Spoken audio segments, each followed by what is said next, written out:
Well,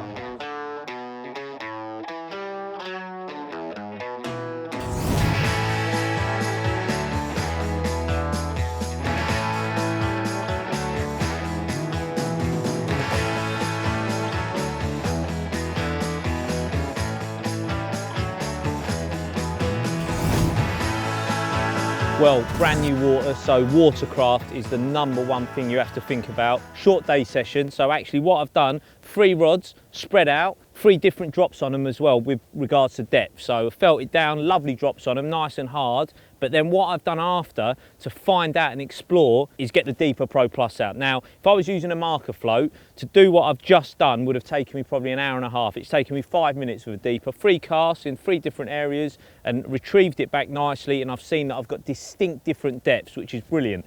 If I want to put a zig out, I know how deep it is now. I don't need to put a marker float out and make loads of noise, and that's absolutely a massive edge when you're on a short day session, or if you're on a longer trip, or if you arrive in the dark. They're all the great points that this has, and that's why it's such a big tip now and such a big plus point when you're fishing.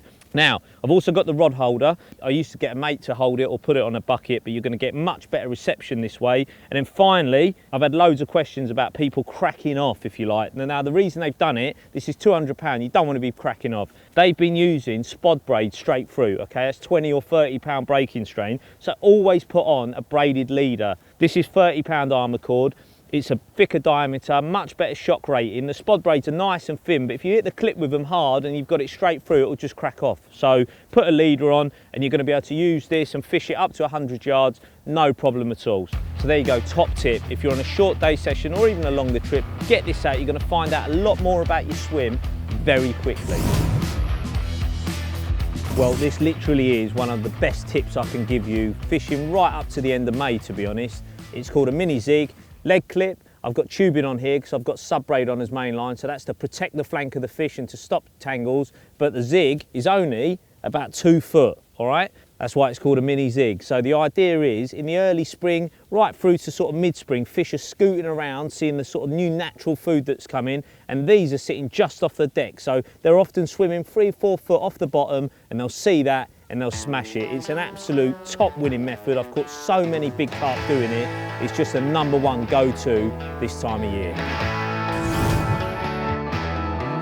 Right, this top tip is all about boosting not only your hook baits, but your loose feed. Now, springtime, I don't tend to use that much bait, but what I've got in here is 2 types of boilie.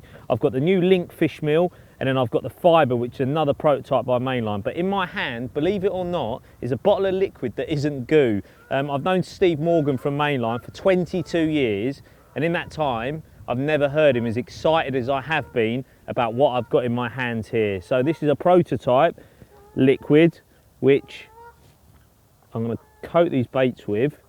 Just give them a little glaze, almost like olive oil on a salad. So just give them a little move.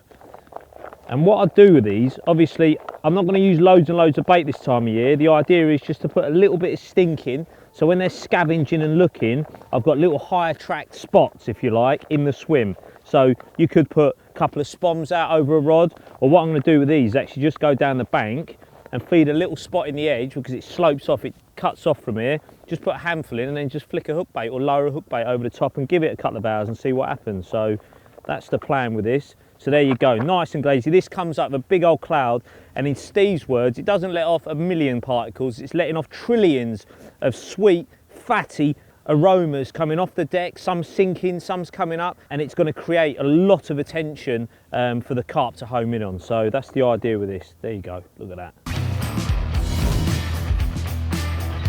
Now, a lot of newcomers to fishing won't think about the spring really is that different to, say, the summer or the autumn. But when it comes to hook bait and hook attraction, it is really, really important to use the brightest and stinkiest baits you can, because you will get more bites. So the coloured kickers that Tom Dove and I absolutely adore are a must. I always have them on my rigs everywhere we go for monster carp all around the world, whether it's a tough pressured venue or a virgin place where the carp have never been caught. It's always on my D rigs, and I've caught some massive carp pretty much from everywhere we've been. They come in small, medium and large with different size hooks, and they're available in yellow and pink and also in white and red. So suited to what you fancy colour wise. I do love the red ones, they've been really popular, and I suppose they've got that little bloodworm look to them. So they go over the eye, give the hook that nice angle as well, so it flips and grabs that bit better, if you like, than just a normal bare hook without any tubing on it. And then also hook bait wise, a lot of people like to match the hatch, but when it comes to springtime, always I have bright ones on, whether it's a yellow, a white one. These ones are orange, they've got the new Orange Supreme on. These are the cork dust wafters, which are yellow in the central cell. So be high attract, be mobile as well. That's the other thing. I've just had that operation, so I can't actually be that mobile myself. But when it comes to spring fishing, I do like to wander about. If I haven't caught somewhere and I think I should have, move somewhere else, have a couple of casts, flick some rigs out, because those fish are skirting around, they're looking, the light levels have come up, the fish are getting active. Even though the water's not super hot yet, they are on the move. So springtime, high attract looking hooks and a high attract hook bait, and get yourself on the move if you ain't catching, because you will nail them if you're active. What do you reckon, Ron? What are we getting wrong today?